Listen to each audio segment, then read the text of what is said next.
Il vous est avantageux que je m'en aille, car si je m'en vais pas, le consolateur ne viendra point à vous. Jean 16, 7, 14.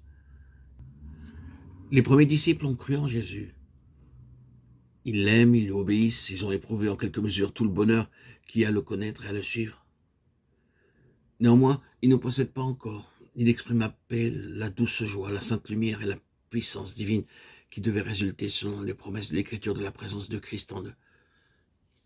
De temps en temps, sans doute, ils ont été puissamment secourus et bénis, soit dans le secret de leur chambre, soit par l'influence bienfaisante de quelques amis chrétiens, soit par le moyen de la prédication.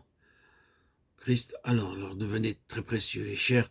Cependant, ils savent qu'il leur manque beaucoup encore, que de promesses non accomplies pour eux, que d'aspirations non satisfaites. C'est parce qu'ils n'ont pas encore pleinement saisi cette promesse, le consolateur demeure avec vous. Il sera avec vous. Jean 14, 17. C'est lui qui me glorifiera.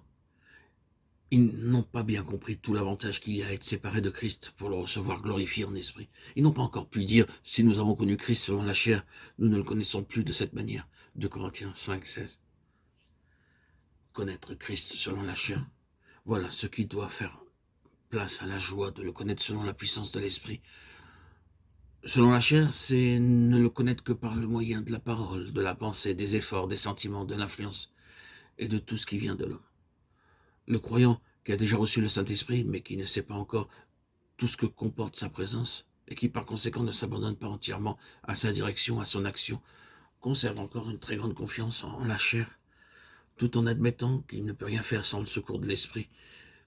Il continue pourtant à travailler, à lutter, à faire de vains efforts pour croire et pour vivre comme il sait qu'il devrait croire et vivre, tout en reconnaissant très sincèrement et en éprouvant parfois avec bonheur que Christ seul est sa vie et sa force.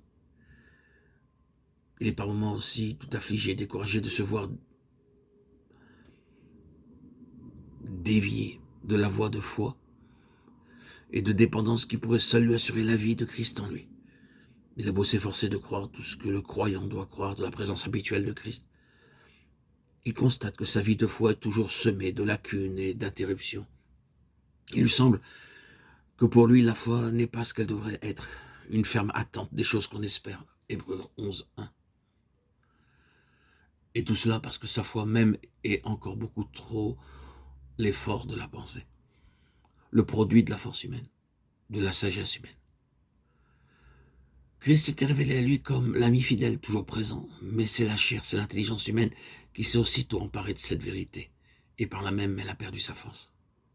Il a reçu le Christ glorifié, la doctrine de la présence de Christ en l'homme dans un cœur encore partagé entre la chair et l'esprit. Or, c'est l'esprit seul qui peut glorifier Christ en nous. Et pour qu'il le fasse, il faut que nous renoncions à toute notre ancienne manière de connaître, de posséder Christ et de croire en lui. Il faut absolument que nous en venions à ne plus connaître Christ selon la chair. C'est l'esprit qui me glorifiera.